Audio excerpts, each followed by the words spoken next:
ഇന്ന് നമ്മൾ ചർച്ച ചെയ്യാൻ പോകുന്നത് ഭാവഗായകൻ ജയേന്ദ്രൻ ചേട്ടനെ കുറിച്ചിട്ട്. ജയേന്ദ്രൻ ചേട്ടൻ മരിച്ചിട്ട് ഒരു വർഷമായി. അദ്ദേഹത്തെ കുറിച്ച് പറയുകയാണെങ്കിൽ എൻ്റെ അഭിപ്രായത്തിൽ ഇന്ത്യയിൽ 3-ാം സ്ഥാനം കൊടുക്കണം അദ്ദേഹത്തിന് ഗായകന്മാരുടെ നിരയിൽ. 1-ാം സ്ഥാനത്ത് രവി സാബും ദാസേട്ടനും, 2-ാം സ്ഥാനത്ത് കിഷോർ കുമാറും, 3-ാം സ്ഥാനത്ത് ജയേന്ദ്രൻ ചേട്ടൻ. പക്ഷേ ആൾക്കാർ പല ഈ പണ്ഡിതന്മാർ ഗായകന്മാരെ തിരഞ്ഞെടുക്കുമ്പോൾ 10-ാം സ്ഥാനമായിട്ട് ജയേന്ദ്രൻ ചേട്ടന് കൊടുക്കും.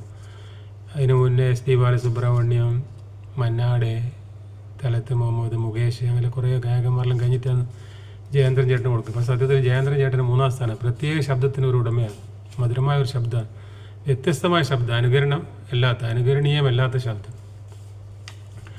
അദ്ദേഹത്തെക്കുറിച്ച് പറയുന്നത് നസീർ സാറിനോട് എത്രയോ പാട്ടുകൾ പാടിയിട്ടുണ്ട്. ഒരു സമയത്ത് ജയേന്ദ്രൻ ചേട്ടൻ 73-74 കാലഘട്ടത്തിൽ ദാസേട്ടനേക്കാൾ ഒരു പടി മുന്നിലെത്തിയിരുന്നു. അത് അധികം ആൾക്കാർക്കും അറിയില്ല.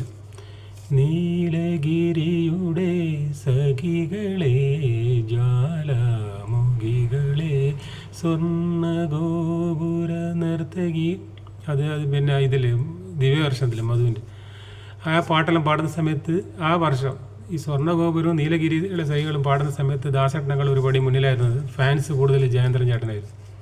പിന്നീട് ദാസേട്ടൻ വീണ്ടും തിരിച്ചു പിടിച്ച്. അത് അതേ ആൾക്കാർക്കും അറിയില്ല. പിന്നെ ദാസേട്ടൻ 1-ാം സ്ഥാനത്ത്, 2-ാം സ്ഥാനത്ത് ജയേന്ദ്രൻ. ഒരു സമയത്ത് ഒരു ചെറിയൊരു കുറച്ച് മാസങ്ങൾ ജയേന്ദ്രൻ ചേട്ടനായിരുന്നു ദാസേട്ടനെക്കാട്ടും മുന്നിൽ. പിന്നെ ജയേന്ദ്രൻ ചേട്ടൻ്റെ ഏറ്റവും നല്ലൊരു പാട്ടാണ് രാഗഗാനം പോലെ അഴകിൻ്റെ അല പോലെ ആരു നീ.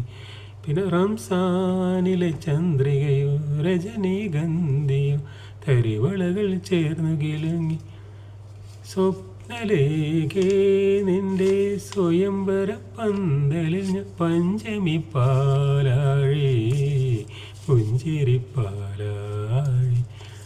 എന്നൊന്ന് നിൻമണിയറയിലെ നിർമ്മല ശൈൽ. പിന്നൊന്ന് ഉപാസന ഇത് ധന്യമാമൊരുപാസന. സോക്രട്ടീസുമാർ ധ്യാനിച്ചു നിൽക്കുന്ന സ്വപ്ന കവാടത്തിനരികിൽ മനുഷ്യ